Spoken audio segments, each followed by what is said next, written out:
Ate Princess ng pistachio or na tinatawag na Dubai chocolate. Nagpabunot na po ako ng ngipin, kaya masusulit ko po ang pagkain ng pistachio or Dubai chocolate. Ito po siya. Yung halaga po ata nito nasa 1K pataas. Buksan na po natin. Pero mura lang to guys sa amin. 80 pesos. Teke lang po kasi. Di pa namin kaya afford yung mga matataas. Ano? Ayun siya mo. Hey.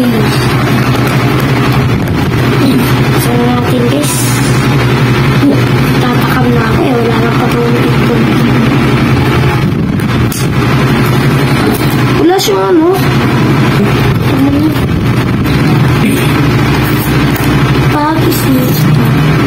Parang nakaano pa siya eh. Tawag doon yung foiled.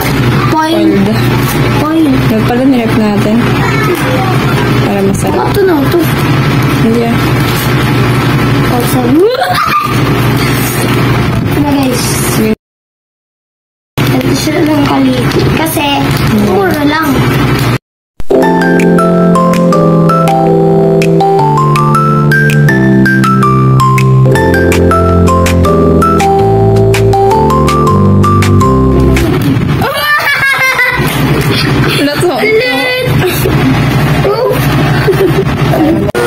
Ang bango po. Amoy masarap. Excited na po ako tikman.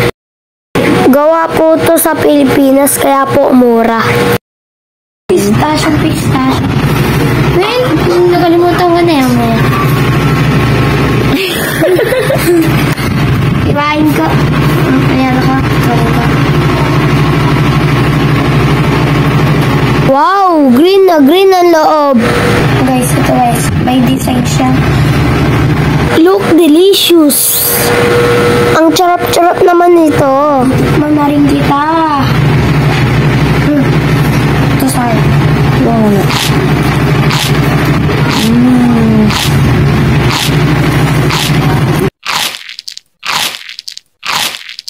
Nasa Dubai na po ba ako? Totoo nga po pala na masarap po yung pistachio. Sarap.